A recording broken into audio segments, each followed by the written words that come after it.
alaikum everyone. I'm Nadia. I'm the co-founder of Modish Muslimah. And today we are joined by Nesreen Galal, an inspiring influencer, founder of Posh, a modest fashion brand, and a stylist. So, Nesreen, thank you today for joining us and having this conversation with us. Thank you, Nadia, so much for having me. It's a pleasure to be with you today. So, you have been a part of the modest fashion industry for long. So, how did you get inspired to enter into this industry? Well, my journey into the world of modest fashion started as a personal exploration of my own style, my own identity and faith. Growing up, I struggled to find, and I think we all can relate to that, Mm-hmm. all the Yeah. women who loves to dress modestly. I struggled to find clothes that actually, represented both my identity and my values, and also catered for my personal taste. And it seemed that the fashion industry was catering to specific personal styles, specific body types, and styles, and leaving me feeling a little bit of disconnected from what I truly wanted to express. However, as I learned more about modest fashion and as I grew up, I felt and I realized that modesty can be really elegant, fashionable, and empowering at the same time.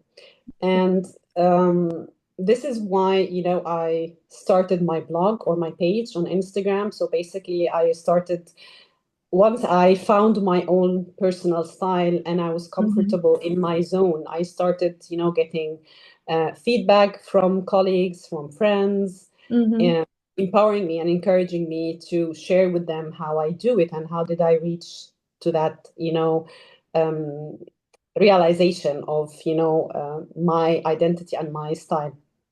And that's why I started my blog, to share that, because I felt like this is something that I can really help women with.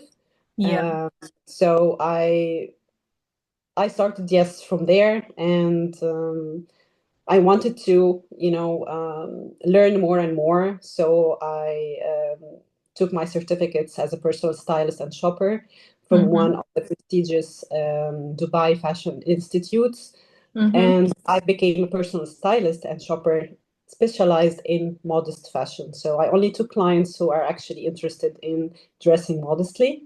Yeah. And yeah, from there, it just started.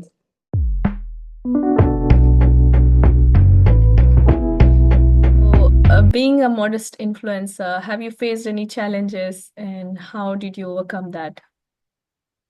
Well, actually, I think maybe I was lucky. I didn't face any challenges. I was, on the contrary, I was really encouraged by everyone from day one I started.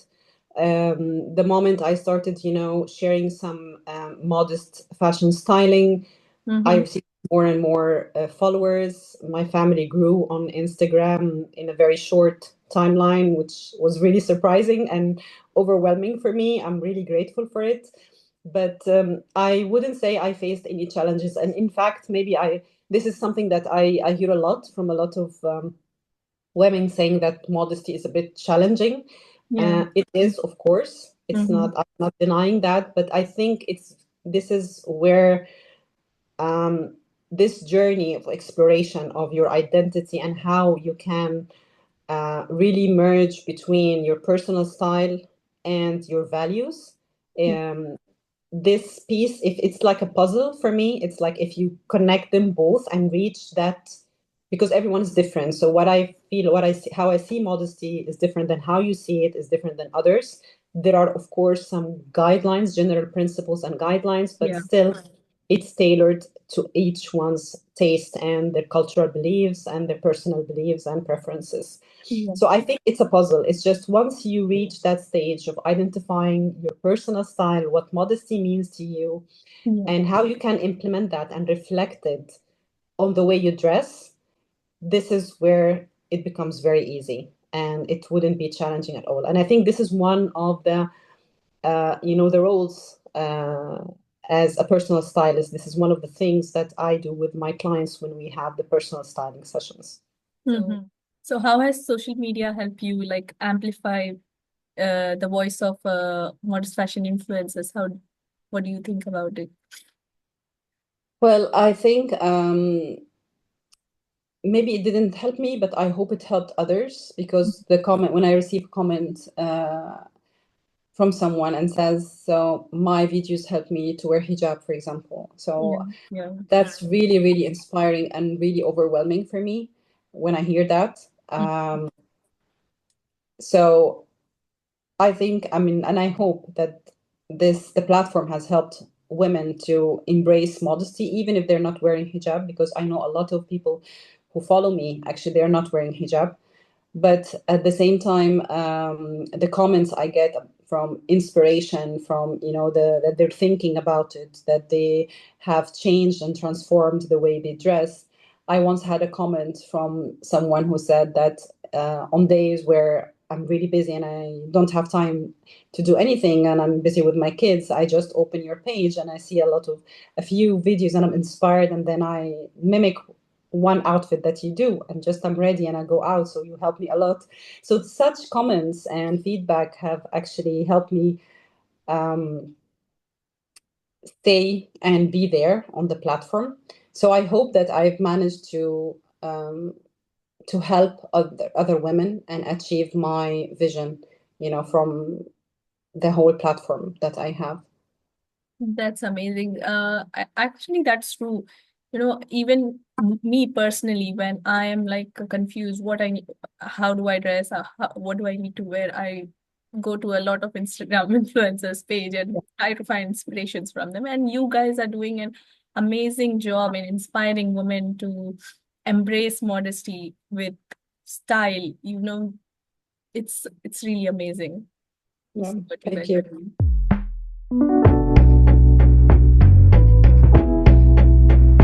So how did the Posh happen then, your brand? Can you tell us something about your brand? When did you decided to launch it and what inspired you to get started with it?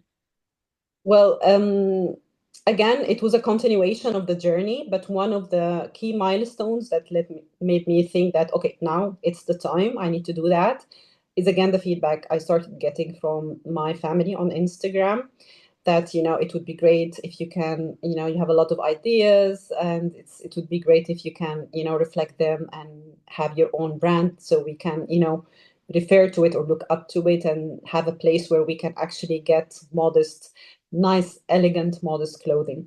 And this is where it actually encouraged me more to take the step. So starting my own brand was both an exciting and daunting experience. I cannot I can deny understand. that. But I wanted to create a brand that um, not only offered beautiful designs or clothes, but also championed inclusivity Mm, and empowerment for women who actually prefers to dress modestly. And my goal was actually to create designs. And this is what I'm really keen on when I'm designing.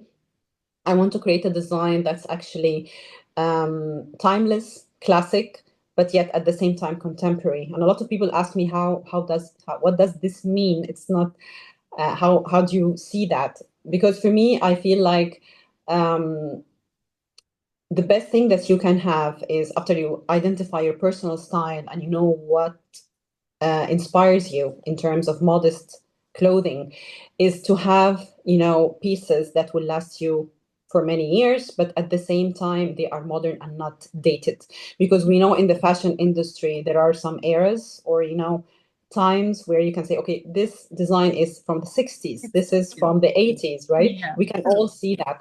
So my goal was exactly the opposite. I wanted to create timeless classic pieces. They are timeless and classic, but at the same time, they are contemporary. They're not dated. You cannot say this is from the 2000 Mm-hmm. X or whatever. So women can actually feel that, they are elegant, and at the same time, they are modern and they are Yeah. modest. So that was basically my goal from launching Posh. And yeah, so from the start, I just focused on having those designs, creating a high quality, timeless pieces that could fit a variety of lifestyles and occasions. So women can go to the website and just find something that would fit them for the office or the workwear. It could fit them into a small occasion, like, an engagement, or attending an engagement of your cousin, or a graduation, or something like Mm-hmm. this. So I try to also cater for each occasion when I'm designing and having designs on, or launching designs on.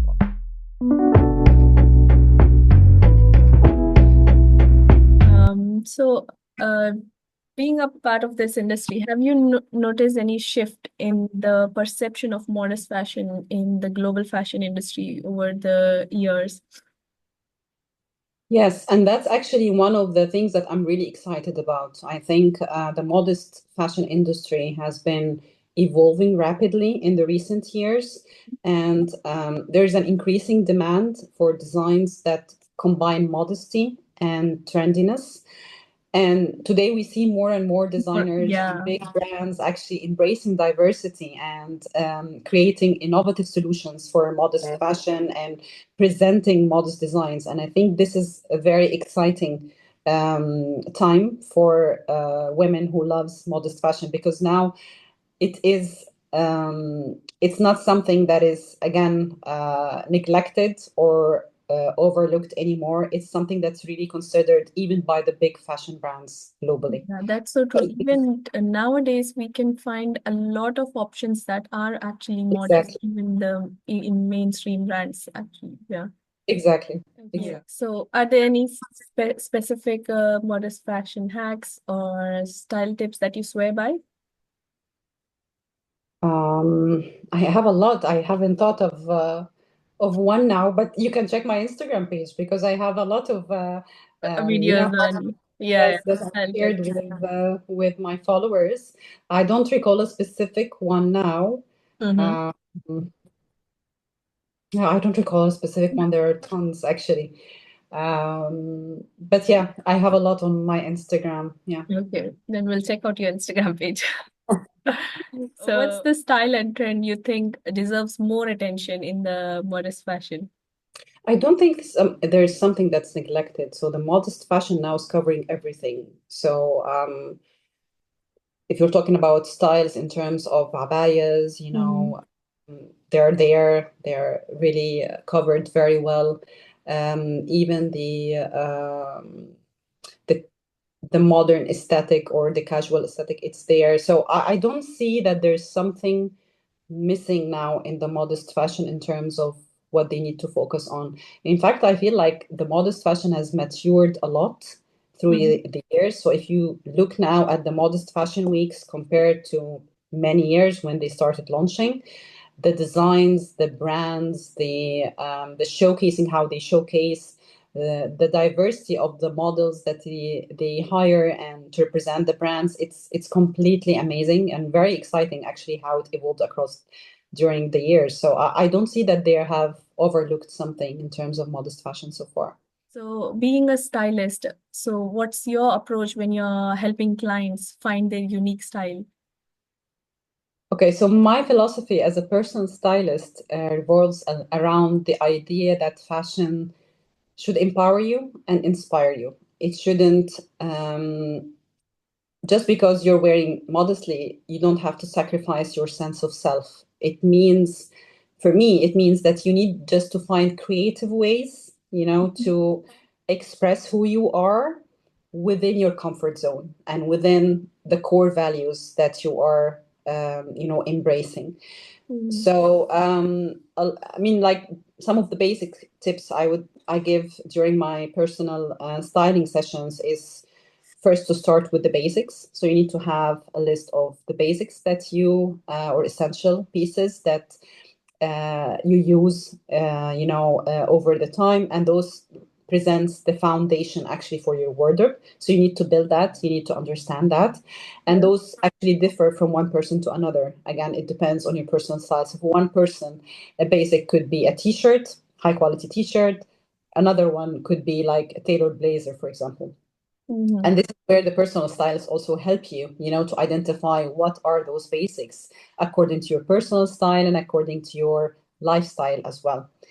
The second tip is that one of the very exciting, for me, from my point of view, and very fun ways to dress modestly is layering. So we're Yeah. privileged actually, by embracing the modest aesthetic, is that we play with layers. So my second advice, play with layers. It's a fun, fashionable approach. Definitely the outfits that are layered looks more elegant and chic. And I think this is something very unique for the women who dress modestly.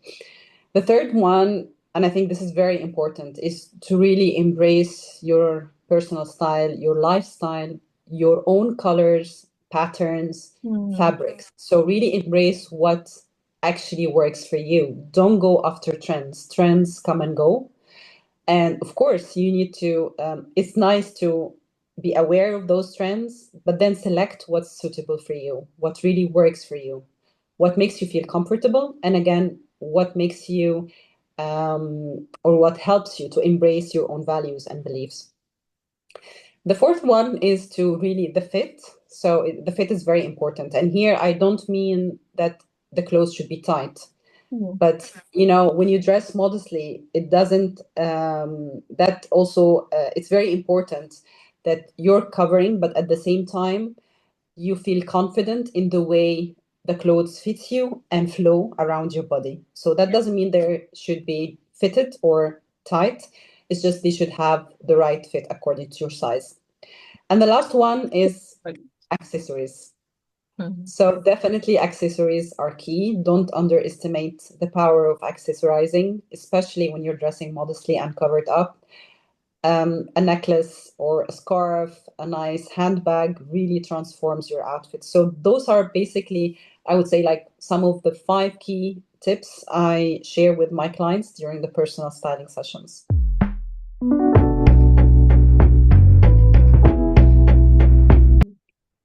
So, have you collaborated with any influencers or brands? And how do you Yes. choose the right partners for collaborations? Well, over the years, yes, I've had the privilege of collaborating with a few brands and also influencers for Posh. So for me, when I collaborate with brands, it's very important that I share the same values that the brand has. So I've been approached by a lot of brands that, I don't share the same value. Honestly, this is not something that I want to present Mm-hmm. to my followers. And at the same time, I always also test so if I'm collaborating, I'm doing some styling for some pieces. I wouldn't do that if I don't like the pieces or I don't like the quality. So that's very important for me. So first thing is, do I share the same value? And then I test the garments or the pieces that they send me for collaboration. If they are okay and I'm happy to dress them myself and I Mm-hmm. find them of good quality, then I would agree on the collaboration and proceed with it. Yeah. So, are there any like dream collaborations you wish to have in the future? Of course. I mean, I'm really focusing on Posh. And this is something that I want to focus on basically. And um, in the next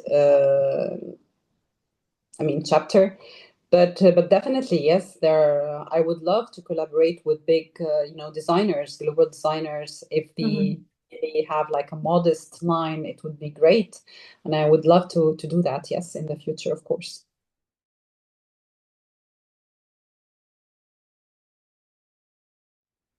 So you are a stylist, you are an entrepreneur, you are influencer. You how do you manage or like be how do you stay creative while also managing the pressure of staying an entrepreneur, doing your videos? How do you manage all of these things? Well, it's challenging for sure. Definitely it's challenging, and I have my moments of really feeling that I am burned out. But this is what I've learned, to try not to reach that point, because also I'm a mother, and I've had a long experience also in the pharma industry, so I was working Mhm. in corporate as well. So Okay. it's a bit of a struggle. Definitely it's a challenge, but what keeps me going is that this is something that I'm really passionate about, and also the feedback I get from people who know me, and the followers and the encouragement that I get, it's also something that's supporting. But realistically, it's very challenging. What I try to do, and my tip for everyone who's I would say like juggling more than one ball like myself, Mm-hmm. is try to be organized as much as you can. So I always have my to-do list for the day per day. It doesn't go by the week because every day I have something. So trying to be organized as much as you can and ask for help when you need it. It's very important because this is something also that I've learned and I can share with everyone. At some points, I always thought that I can do it, I can do it, yes, I can do it. And I believe that women can do anything. That's not negotiable. But at one point, you need also to raise your hand to prevent yourself from being burned out. You need to say, no, I need help. Yeah. So I need someone to help me. Yeah. And you can ask a friend, you can ask, your husband, your mom, whoever. You can hire someone, but definitely don't leave yourself to the point of burning out, because that will not be helpful for you, for your business, for your family, for your life. So that actually definitely doesn't help. So that would be my two advices: be organized as much as you can, and don't let yourself reach the burning point, and just ask for help. Yeah, that's a good advice. That's really helpful. So, where do you see yourself and Posh in the next 5 to 10 years? Well, I have big hopes and plans for Posh because again, it's a very new brand. We just started. I feel like I'm still startup. It's um and for myself as well as a designer and fashion stylist. So I'm constantly inspired by the growth in the fashion industry, as I mentioned, and the Yeah. modest fashion industry as well. I want to continue pushing boundaries in terms of design and inclusivity. So I would love to see Posh not only offering stylish, high quality clothes, but also contributing to the global movement towards sustainability at one point. Mhm. I want to expand my brand. I hope to continue working with more clients as a personal stylist and shopper, and really help women understand and define their own personal style and be comfortable in their own skin and confident. So yeah, I have a lot of aspirations for myself, I would say, and for Posh.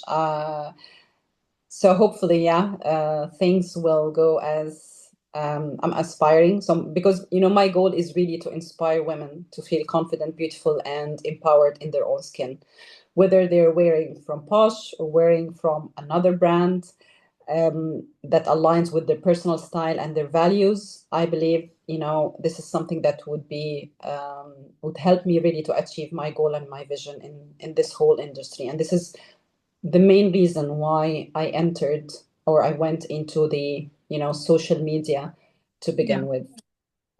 Amazing having you here, asking you this question, knowing more about you, more about your brand. So, thank you so much for being here with us. Thank you so much for having me again, Nadia. It's been really a very nice chat, I would say. I wouldn't say it's an interview. I felt like I'm just, chatting with a friend. So thanks a lot for having me, and I really appreciate it. Yeah. Thank you.